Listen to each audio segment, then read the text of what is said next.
Hey, welcome. I'm glad you guys are still watching because we're getting deeper and further and wider with the series of The Aware Parent by Soulkatha. I'm Karishma, the founder of Soulkatha. We're all about conscious living. And here's Samantha with us. Hi. Hey, um, Samantha is with us to shed light as you know, as you've been watching people who are all about children, teachers, caregivers, nannies, grandparents, parents who are bearing a lot of stress in these times, particularly. But in general, parenting has always been the toughest job in the world. And it's difficult, even under normal circumstances, to be the best version of ourselves. And it makes us question and makes us look deeper. And I think that someone like Samantha, who's actually been a teacher, she's helped with teaching neurodiverse children back in the States, and she's moved here and she's a full-time working mother. That means she's with her children all of the time, 24/7. And I think that's a pretty tough job. Yeah, peace to you. So the reason we're with Samantha and we want to draw information, conversation, possibly tips from her is because she's walked the talk of a parent. She's gained skills along the way that, you know, she's rethought her parenting design. She's rethought how she can do this better. And which is why the topic of parenting, a skill set, a personal journey, I think is so very relevant for Samantha because she's picked up those skill sets and it's her personal journey that we're going to be talking about. And I hope that every one of you really tune in because if she can do it, you can do it. If I can do it, you can do it. You know, we're all normal people here and we're all just trying to do our little bit and we haven't got anything right yet. So you can tune off now actually because we haven't got much right. But Yeah. life has changed a little bit for the positive. So can we start with, you want to say anything to start off, Samantha? No, I'm totally with you on, there's no right way to do this, but to figure out a way that works for you, um, you know, for parenting and gives you a sense of purpose and peace as you're going through it. It is a journey. So, yeah, and it's very interesting when you consciously think about it and work on it. So it's nice. Yeah. Fantastic. Why do you think that parenting is a skill set? Um, skill set in the sense, again, like you've already said, personal journey. So I can kind of dive into that. When I became a parent 8 years ago, my first child, we hear this bit of societal thing saying that it's natural, it's instinctive, and you'll just go with the flow and you will learn as you go, which is the truth. There is a certain instinct to it. There is a certain, obviously, organic bit to it, especially as a mother, your child. But there is also, I found that a lot where I was just stuck, why is this baby doing what it's doing? Or why is this little toddler jumping around so much? And even when I say something, they're not able to listen to me. It's not that they're not listening to me. It's almost that they're not able to listen to what you're saying, right? So those little intricacies, and you're stumped because you're like, wait, how do I do this? So I came to this, how do I do this bit? So that's where I felt like something needed to be learned, that it's not always coming from the inside, that I can go to outside resources and learn some of these things to make this better. So in terms of that, yeah, I think there is skill set, understanding to be gained and skill sets to be practiced. So yeah. How did you meet that moment? How did that moment arrive for you? Were you saying, hey, I don't feel like this I'm able to match up to this task, or I'm understanding this right, or maybe there's an information gap, or so many ways that I guess Yeah. you could have come to that point. But hey, let Yeah. me just get help. Yeah. Like I need help. Yeah. When my first born, and it was a typical thing, and we have terms for all of these things in parenting because parenting is just a thing, generation after generation, right? So when my firstborn was about 1.5, hitting 2, the terrible twos, so to speak, right? And everybody talks about it, all your peers and whoever else, your mothers, other mothers that you know who have it. And we all talk about the terrible twos, and it's a phase and it'll pass. And, some people will say you should do this, and some will say you shouldn't do that. So you have a lot of this advice coming in. You don't know what to take in. It's a lot of information. And I just felt that I wasn't doing it right in one sense. Because I wasn't feeling happy, my child wasn't happy. I wasn't feeling peaceful, my child wasn't peaceful. And that was the kind of the marker for me. So I felt like I did need to go, and find out about what can I do. A lot of us buy books. Our generation is much more aware, has much more access.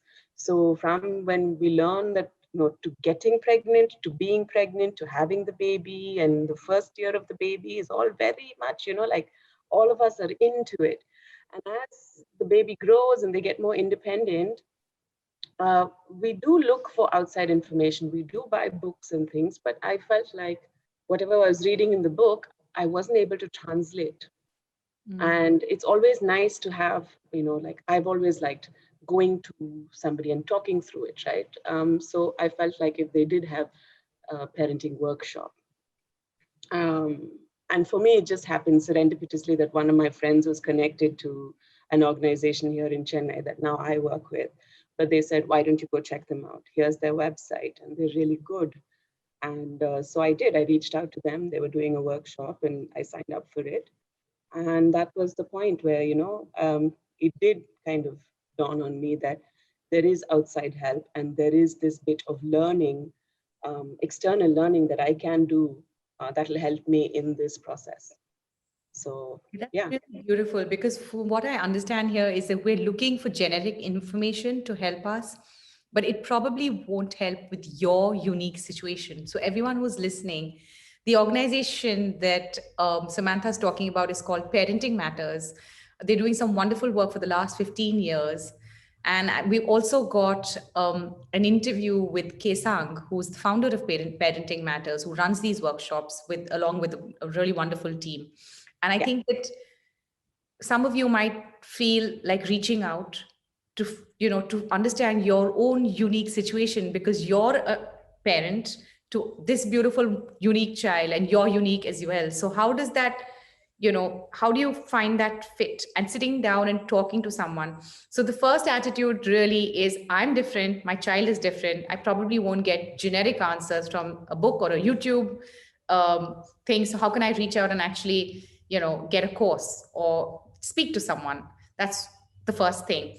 And I think the second thing is the attitude, saying it's okay to do that. It's okay, because parenting is not the most natural thing that comes to most people. And what I love most about what you said, Samantha, is saying, I wasn't at peace and my child wasn't at peace. And a lot of, parenting journeys have that moment. And a lot of people ignore and move past, and we use control and we use whatever we can to just, shut it down at that moment.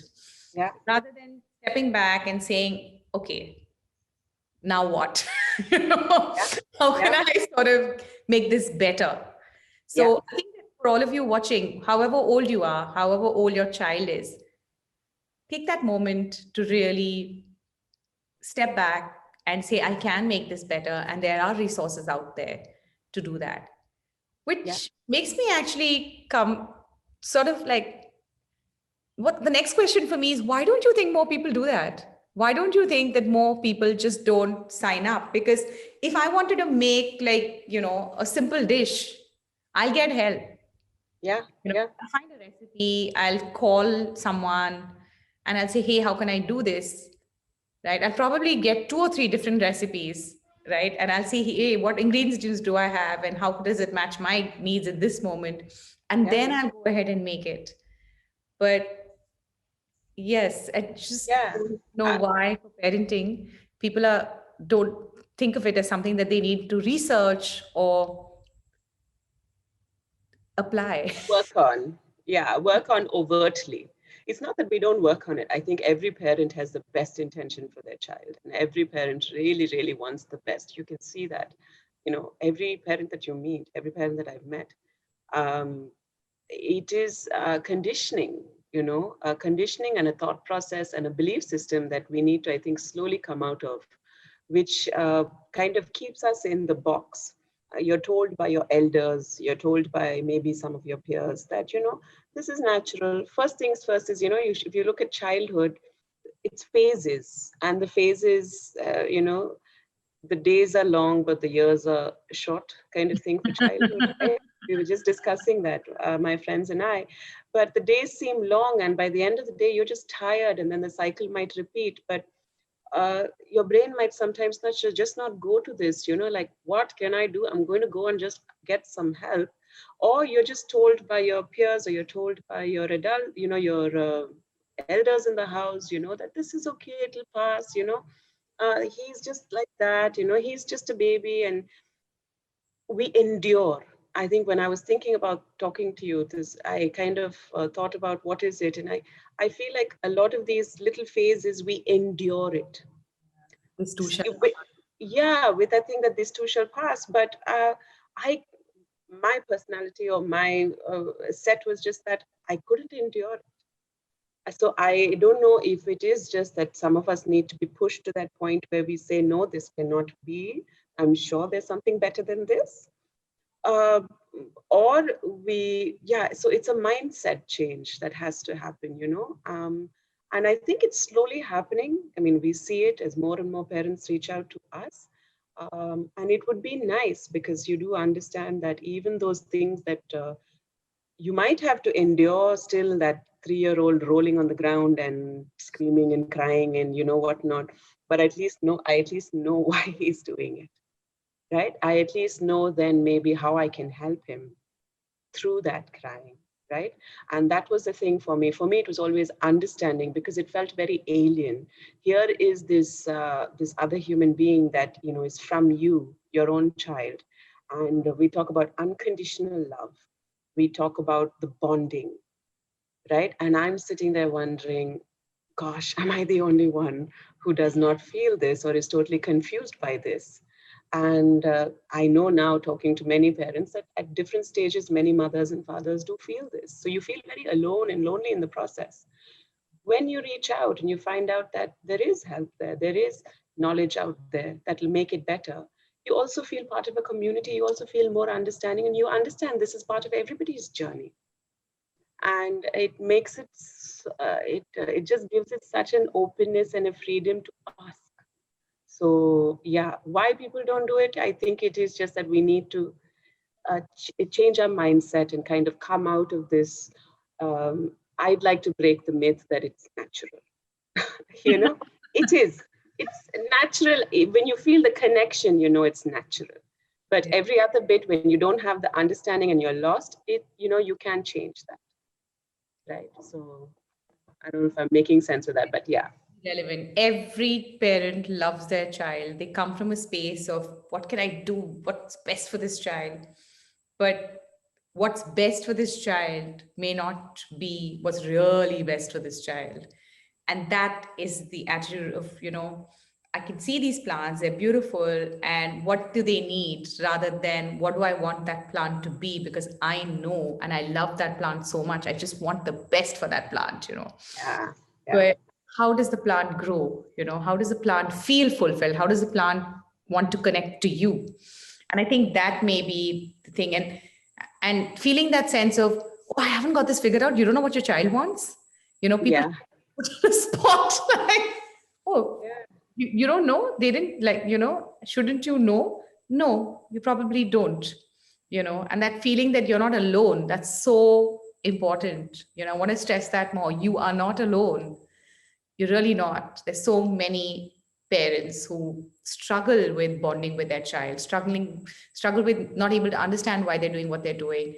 And I think that's the big motivator for you, right, Samantha? Yeah.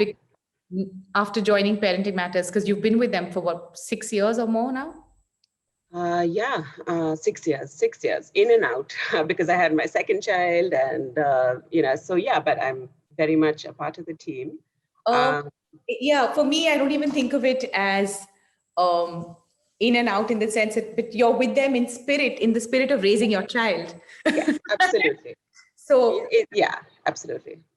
so is that the big motivation, like motivating factor for you to, like, what is it that you learned that you think that others would benefit from? Like, what did you pick up on this journey of, hey, let me find out? And what are the skills that you gained that You allow know, you to respond to your child better and gain a better connection? yeah. So as I was thinking about that, generically or more broad-based, I think what helped was when I first did the first workshop with Parenting Matters. I began, and my child was just about 2. I began to understand why he does what he does and how it is developmental, how it is biological, right? You understand that and you say, oh, okay. So then first it opens up, like I finally understand my baby. And then you also learn what you can do to help him in this developmental thing. When we think about the first year, all parents are on that milestone website going 3 months, 6 months, we do all of that. And then when we hit toddlerhood, there are this whole bunch of developmental things that are happening within this body, and they show it to you, and we don't have the language to understand it or the knowledge to understand it. So the first thing for me was to understand why this baby is behaving the way he does. And that was a huge eye-changing, I mean, not eye-changing, eye-opening thing for me. Changing. Yeah, eye-changing, yeah, body-changing, everything. But that was one thing. And also how you can help your child in that developmental stage. Uh, and then as I've been with them, and there's been more training and there's been more information and knowledge, it turns on you because ultimately you learn this whole parenting thing is not about the child. Like, this is the one relationship where you can say, it's not you, it's me. You can truly say that because you learn to realize, you learn where you're coming from. Like a lot of us have thematically, if we reflect, we will be reacting in certain ways to certain situations. And I personally noticed, my reactions were so strong sometimes that, whatever you're looking for, that connection, that bonding, you would, break it at that moment. Although you're coming from the best intention, I realized I was either coming from my own fears for my child or my own expectations from my child or, my own conditioning. So when I come from that, I'm not actually looking at him as a person and just, relating to him like, why is this happening? I'm just thinking of me and my thoughts, and I'm in here. I'm not in the present moment. So I learned that. Can you give us an Yes, example? yes, I know I'm going broad. Okay, let's put it simply. I think I've used this before, but with my older child, or it has to do with sitting with him with academics, right? And I always seem to tense up when, like if he's not doing something right, or if it's been explained to him a couple of times and he's still not getting it, you can feel that edge kind of building up. I can feel that edge building up. And then sometimes it might just end up being a meltdown, like, why can't you understand this? Or, like, what's going on? And that anger comes out in some way. And a lot of times, like, we justify that anger saying that's the way he'll learn. He'll focus more now, he will practice more now. We say that, but then it's so disproportionate. At least for me, my anger was so disproportionate to that math problem, literally. So you're kind of thinking, gosh, what is this? And so I realized that it has to do with, my own conditioning. Like I was not the best at academics, and there was a lot of pressure always to do well. And if you don't do well, then you're not good enough, right? And you're projecting that. You're completely taking something from your own childhood and you're projecting that onto this, 7-year-old, 6-year-old, which has nothing to do with him and his abilities, right? But your fear, you're working from your fear. Or like the other day, he was, if we want him to take up, like art, like this was a big thing. Like for the older one, I always had this thing of, my children will be arty, right? And the first one just flat out, like put him in an art class and he would sit outside with me for 1 hour, saying, I don't like it. And, now I appreciate his persistence. And I'm thankful that this child persisted and stood strong, because that shows, that part of him is still love, that light is still there. But that was my expectation of this idea of how my children should grow up, what would help them and what they should aim towards, right? Some people will say they should do really well academically. Some people will have some other skill set that they think their child should have. But when your child is sitting there and saying, no, you have to listen to it. You can't come from your own expectation because you think that's what's right for the child, like you said before. So yeah. Just let me play devil's advocate for a moment. Why not? Yeah. Because that's not true for the child. Because there are some schools of thought that say, if maybe you kept persisting and you kept taking him to the art class and he discovered a whole new side of him and it was opened up a whole new part of him. Yes. Yeah. So that's what I did, right? I said, I paid for this class. First of all, let's also look at where the control structures come from, right? I paid for this class, so that respect better be there, and let's go for this class. And every day he sat outside. So the best I could do as a parent was that I did not ditch it. I sat outside the art class with him till the art class got over, till that whole session got over. So that's the best I could do as a parent. I've tried. But if I forced a pen or the paintbrush into his hand and said, paint, would that really have served the purpose? That is a question we have to ask, right? And I'll just tell you one thing, like whenever we have our workshops, right, one of the first few things we do is we take this chart paper and we ask the parents, write down a couple of things that you hope for your child as they grow up into an adult, right? Characteristics or what you wish for your child. And always, always there will be happiness, joy, right? And some, strength, right? Individuality, perseverance. And when you look at that, so then when he is 3 years old, I should look at what gives him happiness. I should look at what gives him individuality, right? It's not that it's going to suddenly happen at 18 after I have sat him down in that art class, because if I had sat him down in that art class and kept going at it, where is his individuality going to come? Where is his need to choose going to come? Because Amma's already chosen for him and kind of said, no, you will do this, when his choice is saying, no, I don't want to do this, right? So if what happens is we get stuck in now, but when we actually look at what we truly want for our children in the future, then we have to align the way we do things now to that.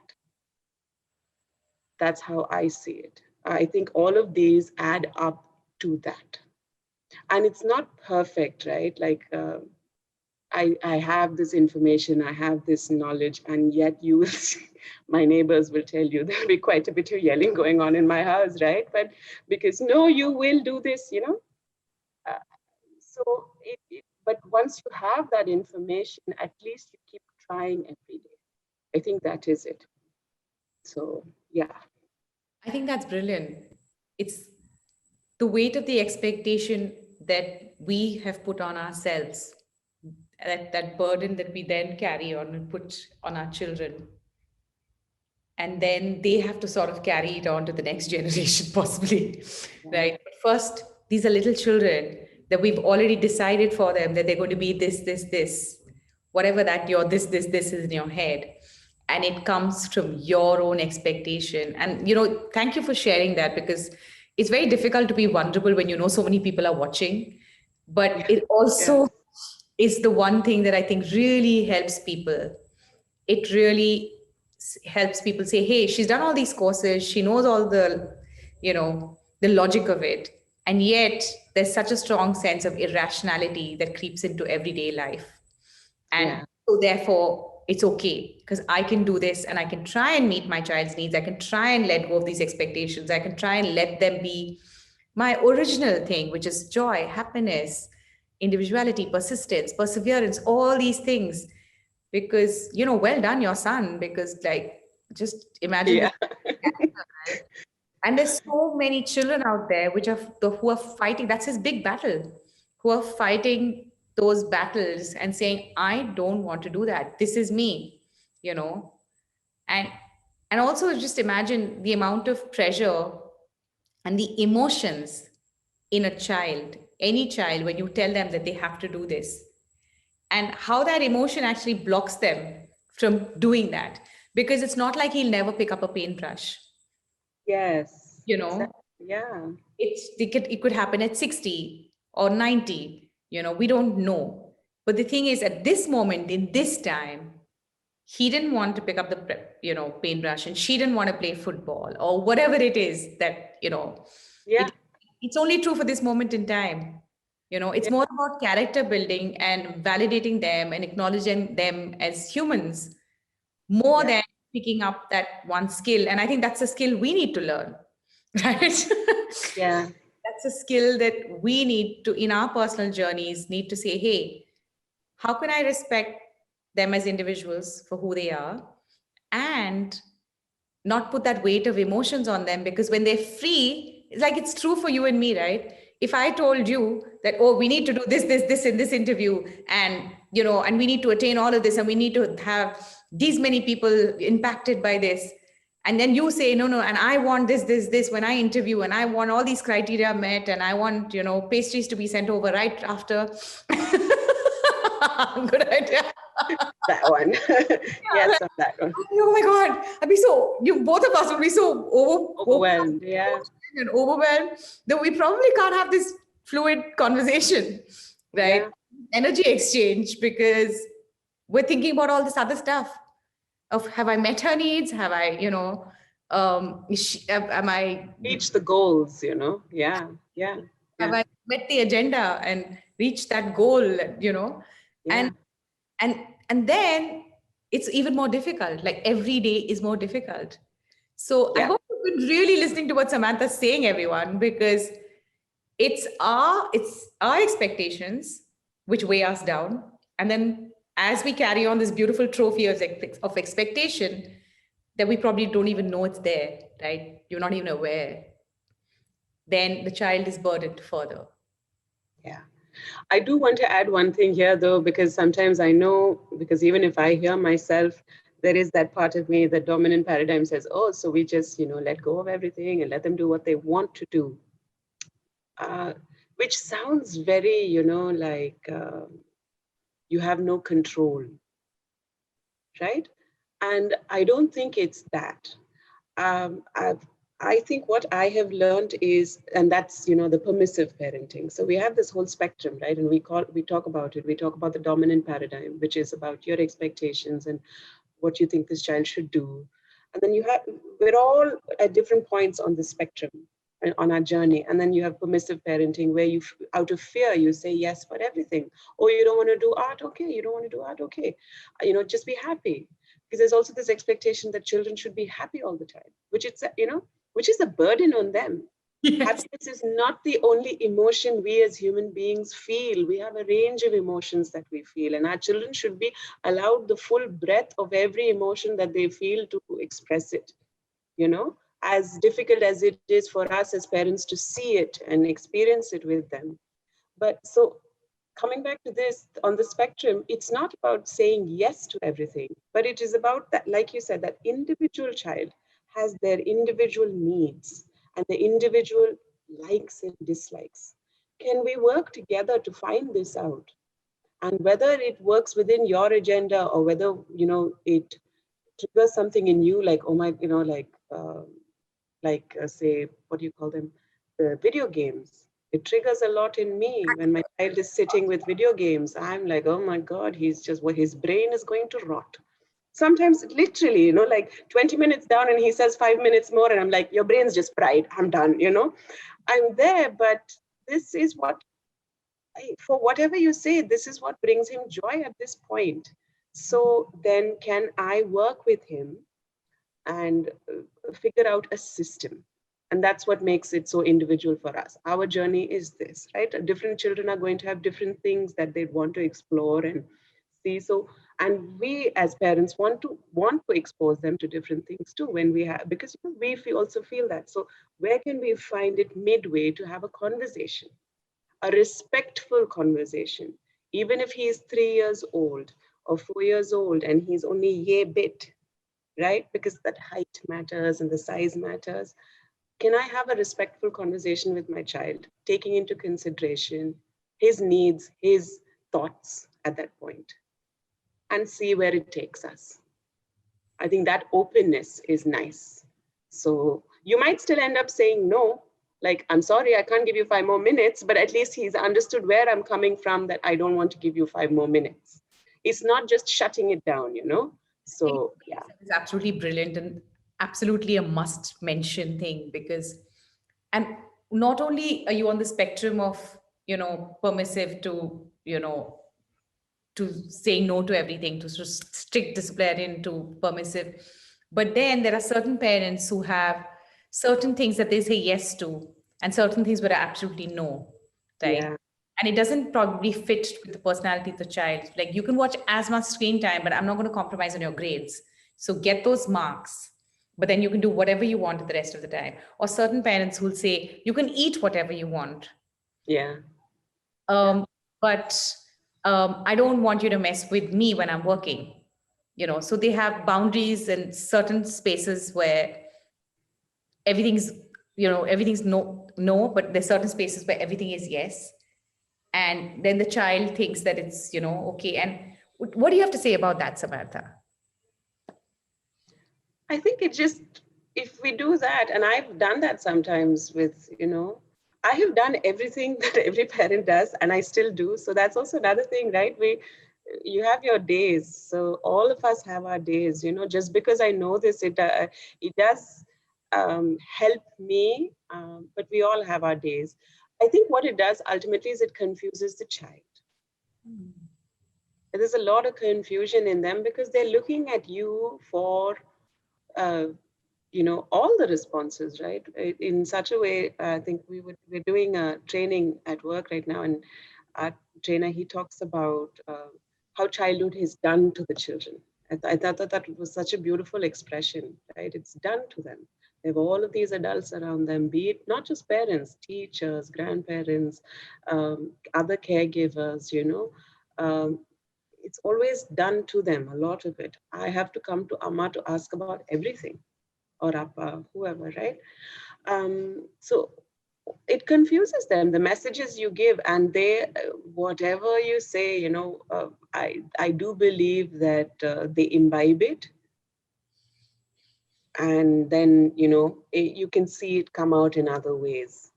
And if sometimes, we say, oh, they're manipulating us. They're not manipulating us. I have never, I find it very sad to say children are manipulating us. I could say that because I think they have seen it or heard it from us or other caregivers or other adults at some point, and they're just repeating it to us.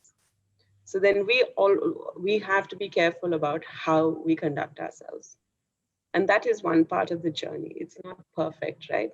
And we'll have to sit there and explain it at that time. It's like using a bad word, like, well, you said it, Appa, and then we'll say, oh, I'm an adult. When you're an adult, you can say whatever, and it's different for different parents. If that's your standard, that's fine. There's no judgment in this. There's absolutely no judgment. But we have to keep in our heads that they're watching us and they're learning from us. So what is it that we are okay with? Then we'll be okay if they also imbibe it from us. Right. Right? Just like the emotions that you were talking about, that they have all the emotions, just like their parents have all the emotions. Yeah. So they see the parents on the spectrum of emotions, and they, and because they're human, they already have that as well. And it's coded into them, and it comes out. But then they say that, that contrariness where it's not okay for them to be angry, but it's okay for you to be angry. And very often you're yelling at them in one of their worst period, right? So they're going through a horrible moment and then you are going through a horrible moment. Yeah, right. And it's always at like, oh God, like, why couldn't at least one of us calm down at that one moment, right? Yeah. And that regulation bit is also amazing. You can actually learn it yourself and then you can work with them to learn to regulate themselves. That's also such an amazing thing, which gives you a sense of, oh my God, I can do this with my child. And this emotion thing is very interesting, right? With my older child, I have a certain stern way of speaking, which I'm still working on.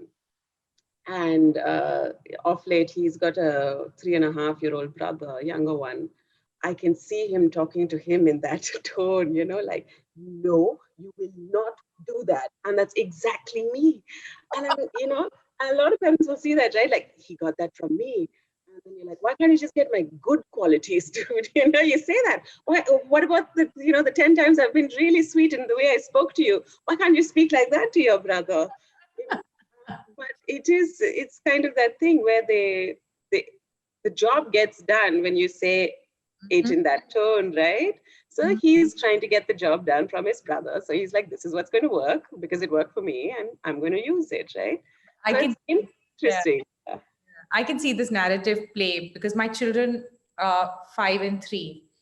And when they play, the tone and language will be exactly the mood that I'm in. Yeah. you know and, and obviously I'm a work in progress, so Yeah. they're a work in progress too, like their narrative keeps changing to Absolutely. Yeah. what it is. So, and I find that so interesting, and I'm just like, I'm there but I'm not there, because I'm like, okay, that's feedback for me you know Absolutely.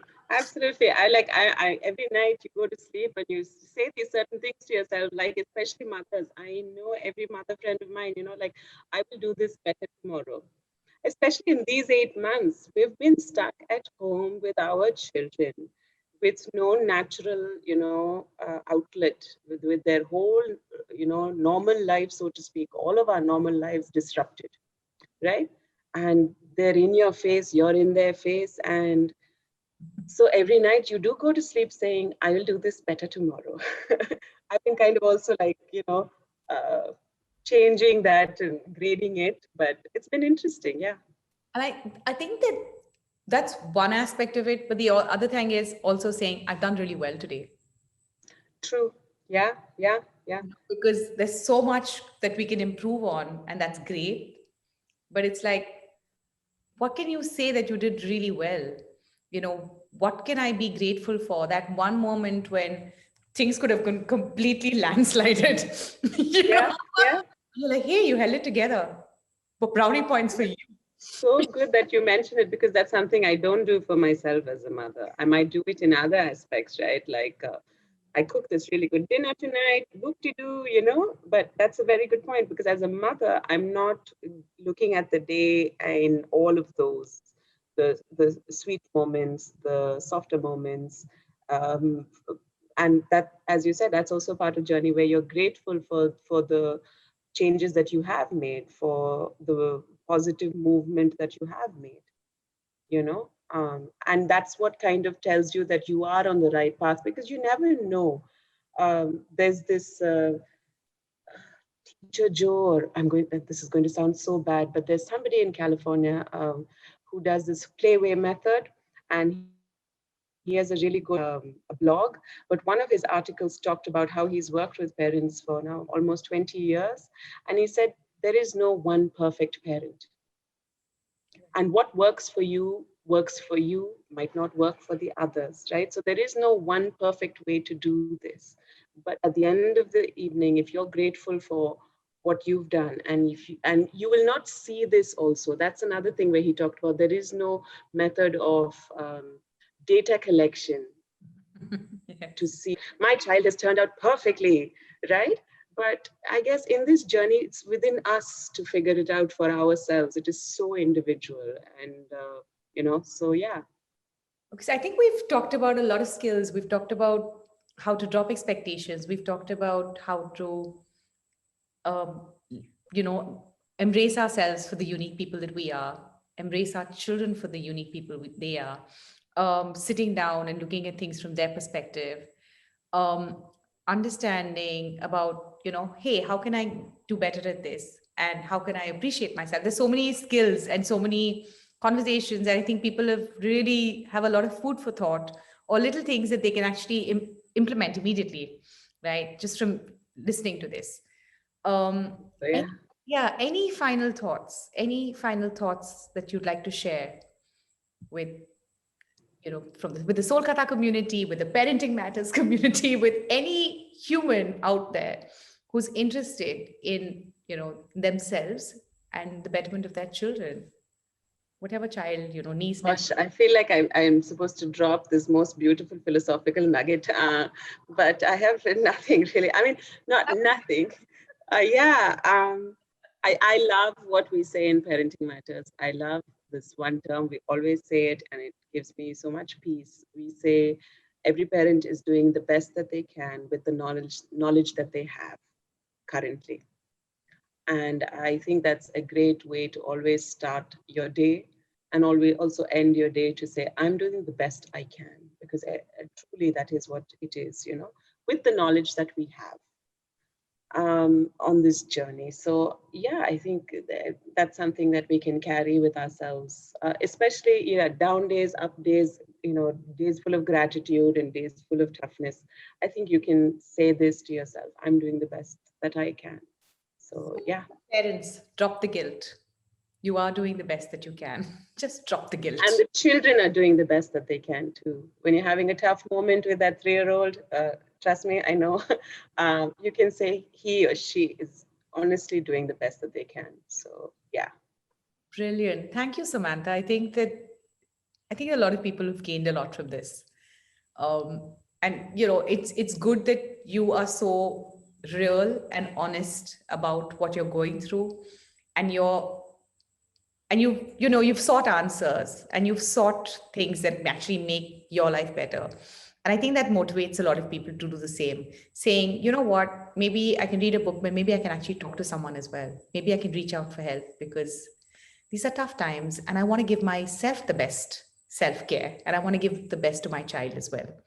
I want to build that proper connection, and I want to embrace that moment of disconnection as well, so I can go to the next moment. I think that you're all with me when I'm saying this, right? Thank you so much. We normally end with telling everyone to shine brighter with Soulkatha. Yes, do shine bright. Yes, life is all about shining. Thank you. Yeah.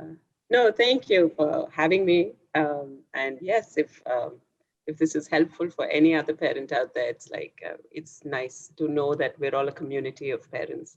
We're not alone. All our experiences. There are some of these childhood experiences that are so universal, really. So yeah. Anyways, thank you. Shine brighter. I think that is a nice thing to say always.